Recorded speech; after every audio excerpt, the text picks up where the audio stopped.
Barbara. I'm Cheryl. And I'm Naima. We're three Black moms.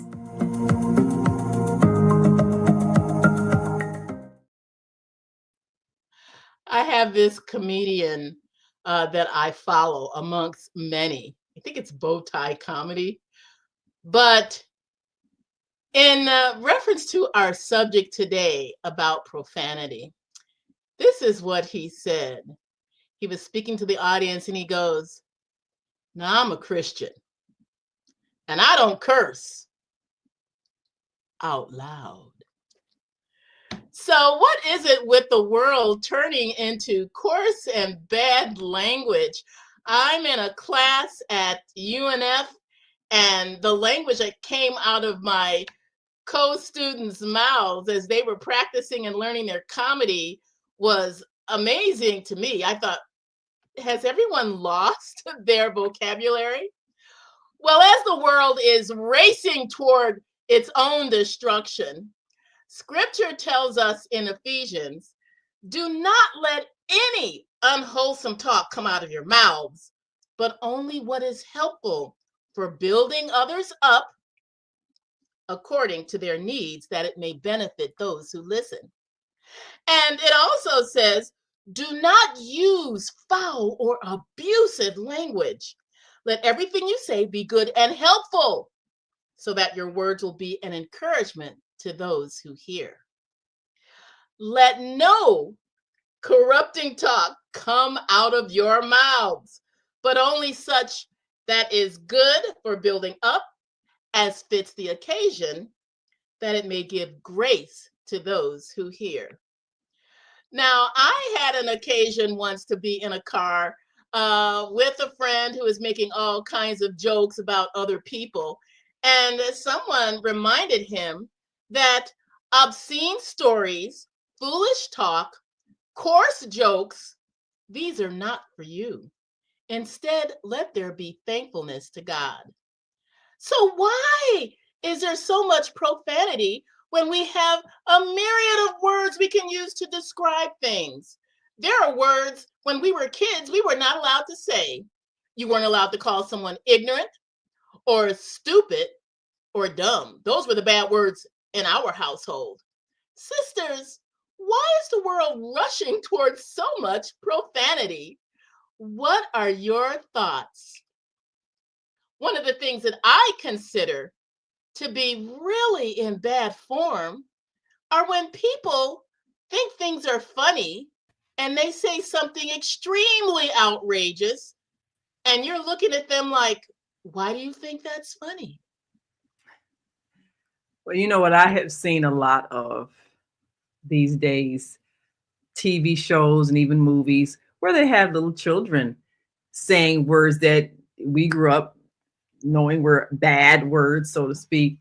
But now it's considered funny. And I have even kind of checked some of my friends when I was younger. We all were raising our children together, and they'd have their little 2-year-old and everybody's child is just learning how to speak.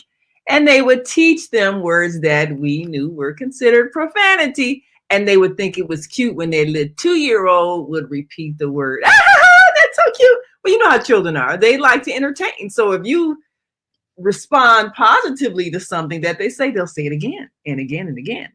So, I'm seeing that that's one of the things that happen. And then a lot of these TV shows, I know what was it, Homer Simpson used to say little, rude things. So that seemed to kind of set in motion a whole thing of let's entertain the children by having them use curse words. And then everybody's child suddenly got this rude behavior. And what do you do when it's seen on TV? Well, this is interesting because I think we're going to age ourselves, ladies. Probably.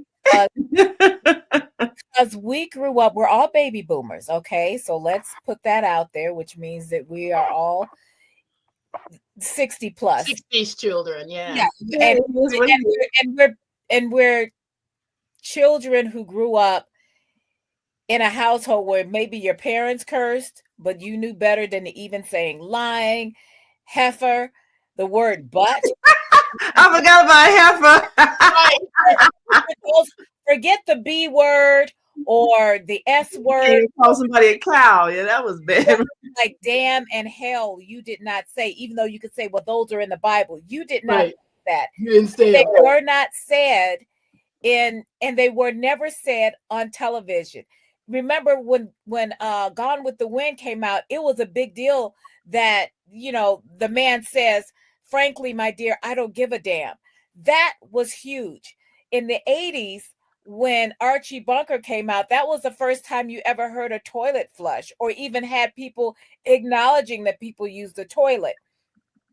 Earlier, there were people who were supposedly married people who slept in twin beds. So there was a lot of unreal unreal work, but we've gotten a little bit too real, I think. And the FCC, the Federal Communications whatever, I can't even think of what all the C's stand for, but they used to keep a lot tighter control on what could be said. There are no censors now, it seems to me. And I remember also when it was shocking when the Nixon tapes came out that the president used coarse language. Now, the current occupant of the White House uses coarse language all the time and he's cheered. And I think it's because we are Decadent. we have gotten to the point where we don't have the worst people have no filters. No one has any filters anymore. They say what they think. The social media is out there, and a lot of times people used to say, especially in the 80s and 90s, words used to come, and when people would say it either in the movies or even on television, if you could say something, it was for shock value. We're not shocked anymore. The Right. and even some words may not be profane, but they have bad connotations, and they have a bad root or a beginning. The word sucks. Everybody says stuff. Oh, that sucks. That actually is a sexual innuendo, and we used to think of that as a vulgarity. Saying somebody is pissed, that used to be considered a vulgarity. A lot of the things, as we have started to use words that we thought were vulgar, not necessarily profane, but vulgar, when we started to use them in the current lexicon, it's easier to use the F word. And now I teach college students, and yes, they are allowed to use whatever they want. These are grown folks. You speak however you need to speak to make yourself understood. And I don't get on them for that, because it's about them feeling heard in some ways. And if they need to use a profane or what we used to call a bad word, go ahead. You know what? Y'all are grown. However, if I were teaching younger students, I would not allow that, and I would also make sure that I didn't use that language too. So I'm not admitting to anyone, or I'm not admitting anything to anyone what I say in my classes. But I will say that I would not use that language around children. In fact, it's funny. We tried very hard not to even curse around Sarah. Now it's like, okay, you're 26 years old now. We can speak as we speak, and she'll say, "Oh, you're grown." She won't speak that way in front of us because she uses it as a sign of respect. And that used to be the other thing. You used to think about talking that way to your elders and not talking that way as a sign of respect. And we have no respect for anyone anymore. Well, that's the thing that I see as missing when you see children curse at their parents. That was unheard of in our time. We know that. Yeah, our parents said things, and we knew which words we can repeat and which words we couldn't. And you just didn't, like you say, as a sign of respect. Now, when I was teaching high school, well, yeah, in your household, yeah, you fear the consequences. But when I was teaching high school, and the policy of the school was, if the child, if a student use a curse word, you're supposed to suspend them or whatever, write them up for detention, something. There was supposed to be some kind of consequences, but they cursed all the time. And when I'm and if I would say something to them, they didn't even hear that they had said it. So rather than me trying to bust somebody all out in public, I would just quietly walk over to them and just kind of whisper in their ear, "You're showing everybody how your mother talks to you in your household." You know, well, what did I say? What did I say? You know, and of course, everybody in the class, they knew that's what I did. I never blasted anybody. They knew I was reprimanding them for what they had just said. But well, one day, as a parent, I think it is really important to be the example to your children. There are words like you were mentioning, Cheryl, some of those words that everyone says, but they have a sexual connotation or a bathroom connotation or something.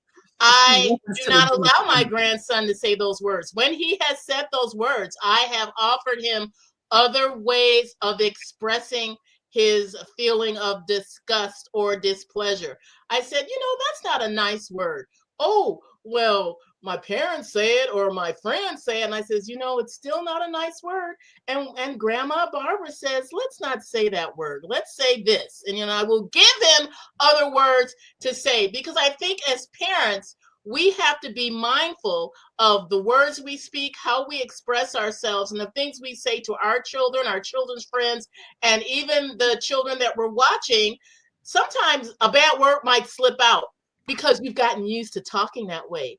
Train yourself not to talk that way. Why do we have to use profanity to express ourselves? I understand young people have to do that because they may not have grasped enough of the vocabulary of language to express what they're trying to say. But it is important to train and teach people because you want that to be respectful. I remember when the mayor of Chicago, Mayor Daley Sr., said the first bad word, and everybody was like, whoa, horrified, because this is a position where you are not supposed to be using gutter language. You are a person who is in charge of the city, and you are a person who is supposed to be representing the city to other cities and states, and you're talking like you came out of the gutter. So, and I would like to also put out there, I actually have an article on my website called 7 Reasons for Swearing. And you can find this at pmet.org/docs, DOCS, /swearing HTML.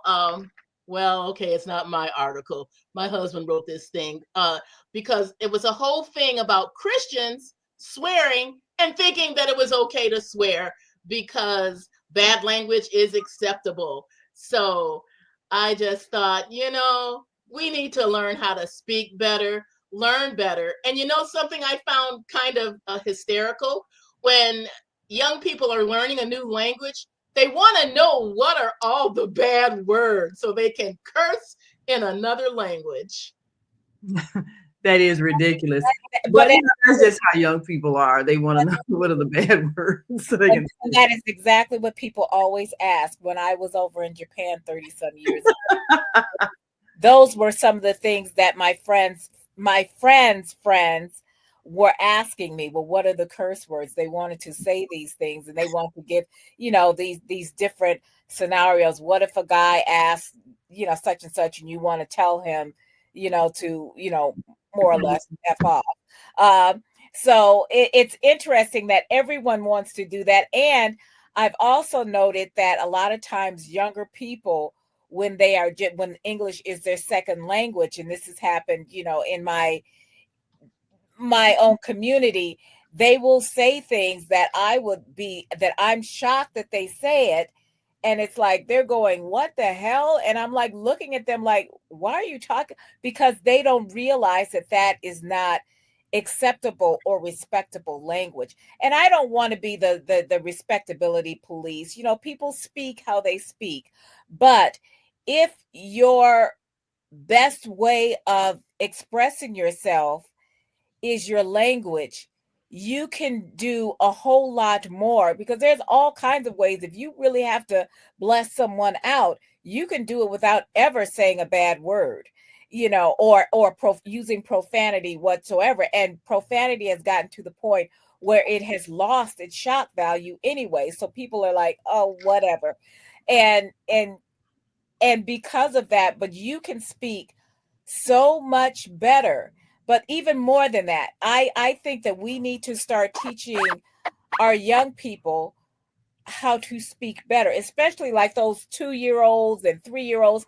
And if you're speaking like that, even if you're not talking to them, they are hearing it, and they will wait and try out that new word for grandma and grandpa or someone else, because they are listening. And so even if you're not talking to them, it's just like people who would watch things on television, and it would be some adult content, not necessarily sexual, but definitely way beyond what they needed to comprehend.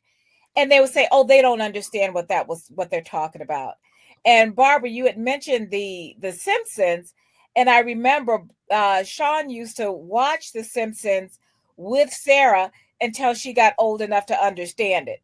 And then he stopped watching it with her because it wasn't just this funny little cartoon anymore. And you wonder how much kids absorbed while people thinking, oh, they don't understand what they're saying.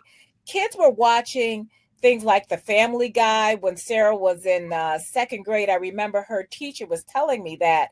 Said, these kids are watching The Family Guy. And I says, that's not a cartoon for kids. And she says, I know. And that's the thing is, and so these kids, they come up with this inappropriate behavior, inappropriate language. I'm not going to say necessarily bad, but inappropriate for what they were trying to express. And then when their parents are called in, the parents are shocked that their kids are saying that and act like, well, I don't know where they hear it. We don't say that at home. Even if you don't say it at home in front of them, you're around other sources where they're getting it. And you can't always blame your neighbor's kids or your cousins or somebody else. It's you. It is. Yes. You know, this other thing that I realized, I think that even Americans have this tendency to promote profanity. I would be watching a Japanese movie with John, who speaks Japanese, John, my son, and he would say, they didn't say that. They said, you're too loud. But the words from the prompter on the bottom that's trying to, say what the language was, the American voices will say these bad words that had no connotation, and they really didn't say that in the film. Yeah. Well, that's something we should think about. You're too loud.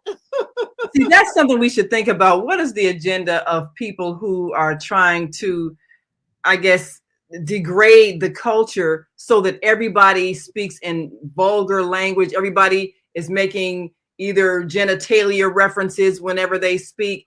What is it with the people who are choosing to infuse this in the culture? Now, I did something in my classroom one time and they just laughed and laughed and laughed. But one day I wrote a list of all the curse words on the board. And I said, okay, now what we're going to do is come up with alternatives to each of these words. Miss Lateef, you're going to get in trouble when the principal walks in here. Yeah. And then I said, no, that's okay, because they'll just see that I'm teaching. So we came up with an alternative word for each of those curse words. Now you can just imagine. And so what happened, it kind of started a trend, because they're, after class, they're out in the hallway and they're saying these little alternative words. Get your adipose tissue over here. Now, of course, that kind of stuff, But you're also teaching them vocabulary. And that was the thing. Alternative words. So with real meaning. Each of those words had an alternative that sounded intelligent. And they were just getting the biggest kick out of saying those alternative words, that it got to be a thing where people were using that all the time.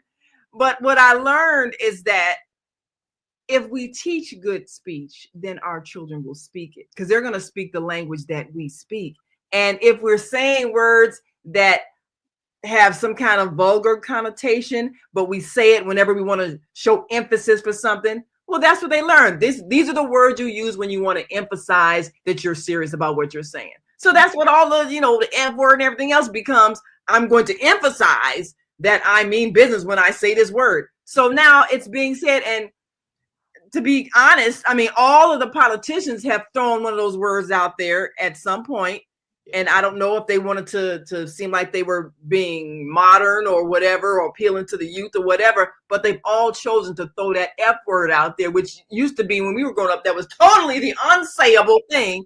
Unsayable. You couldn't even think that word. I know. I mean, that was the kind of thing that when somebody would write it, you know, like when they're vandalizing something. Yeah, that was the word you wrote when you were vandalizing. Even the B word was something that was like the worst word. Right. That was the vandalizing word. I mean, things that you just didn't say all the time, you know. Mm-hmm. Now it just becomes common speech. People calling each other that the thing. No one even flinches anymore when they hear the F word. No matter whose mouth it comes out of. If it comes out of a baby's mouth, people don't flinch anymore. We have to start thinking. And I hate to think, and because I'm a wordsmith, we're all wordsmiths, and I hate to think that there are words that are bad words. They're just, I would like to think of them as most of the time unnecessary. Yeah. They're unnecessary. They're unnecessary for emphasis, and it doesn't necessarily lead to what you think it can. I know that I remember when I was reading a book about the history of rape in this country. I can't even remember what I think it's called. I can't even think of the name of it. It's like a story of rape or history. It's something about the history of rape and the country. Yeah. And they were saying that women, if you told somebody to F off, that it could end up coming back to haunt you, because if that person assaulted you, they could say, well, that word is sexually exciting. So that, even though, so it was like, because we're always, the perpetrators, even when we're the victims, is that we still have to police what other people do, as if we can control men's behaviors. But it's those kind of things where it's a word. It can be a word of violence and aggression, and they can turn that back off on you. And so it's those kind of things. And sometimes you do need to tell people to get out of your face, and maybe that's the only way they can understand. But let's not teach our children that is the only way. Just like we don't need to teach our girls that they should always be nice when someone is harassing them. And maybe sometimes you do need to tell somebody to F off if they're harassing you, but you also need to say it loud and make it plain to other people that you are being harassed, and that attention is not wanted. And get your pepper spray out. Get your pepper spray and your mace and your taser if you're in a state where they let you use those things. But don't use it for everything.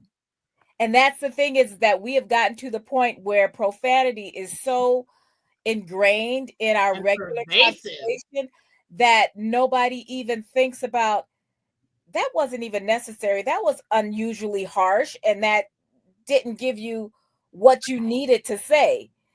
Profanity doesn't necessarily it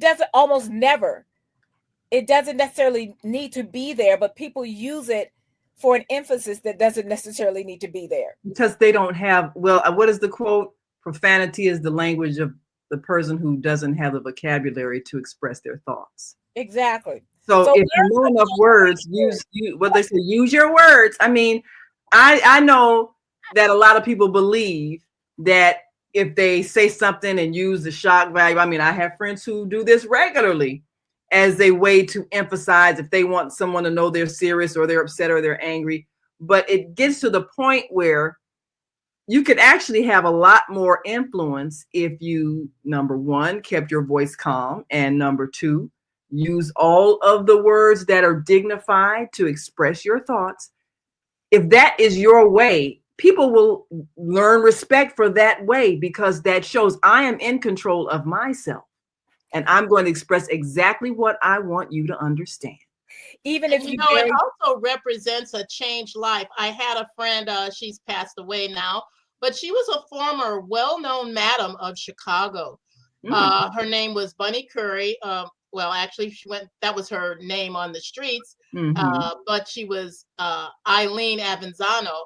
And when she became a Christian, one of the first things she said that shocked all her friends was that she had stopped cursing because she was a changed person inside. She was no longer going to emulate any kind of filth because she was clean on the inside. She was a new person. She'd become a born again believer. You remember that movie, Angels in the Outfield with Danny Glover? Yes. And, and he would cuss all the time. And then a little boy told him, but, the angels really don't like when you use that language. So he started, the angel be standing there and he'd get rid of curse and he kind of reform his words. And everybody went, huh? Yeah. But really, when on the inside, when you don't want to say something that you feel is a degradation, it just won't come out your mouth because it doesn't represent who you are. And sometimes, like you said, Naima, sometimes you can make your voice heard by being quiet. Yeah. I mean, it's nice.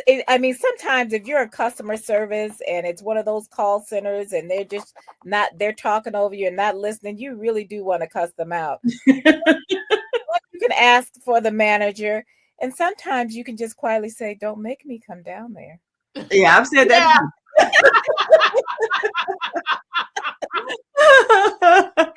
Now, that's not a threat, because all you're saying is that you would like to appear in person to discuss this matter. Maybe on the phone. I mean, there's a lot of ways we can express ourselves and our discontent without, using all the F words and all the other words and calling people out of their name and call them everything but a child of God. But, save those for when you absolutely need it. But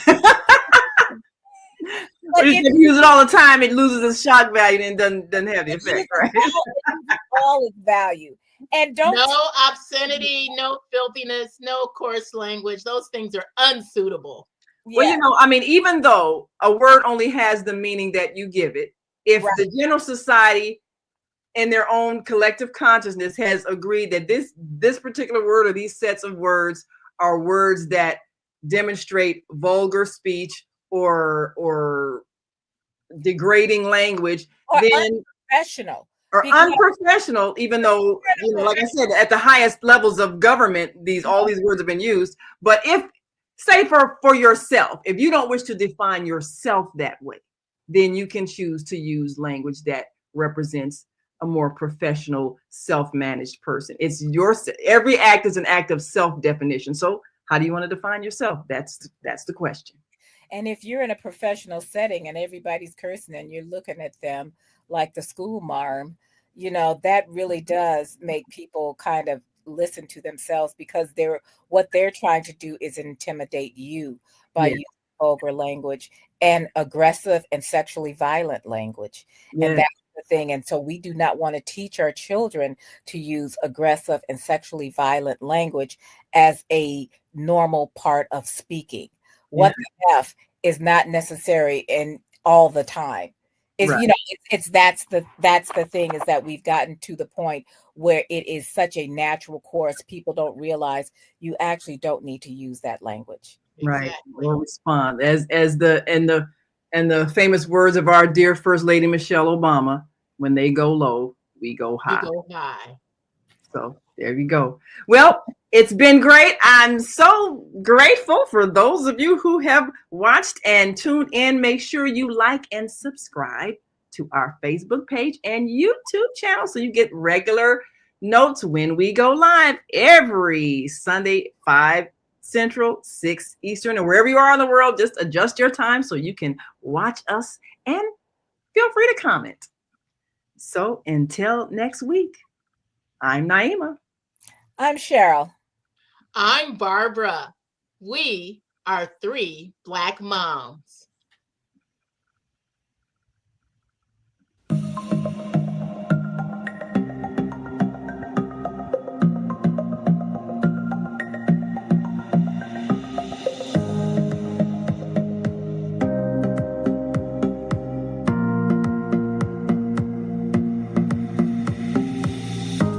Hi, I'm Barbara. I'm Cheryl. And I'm Naima. We're 3 Black moms.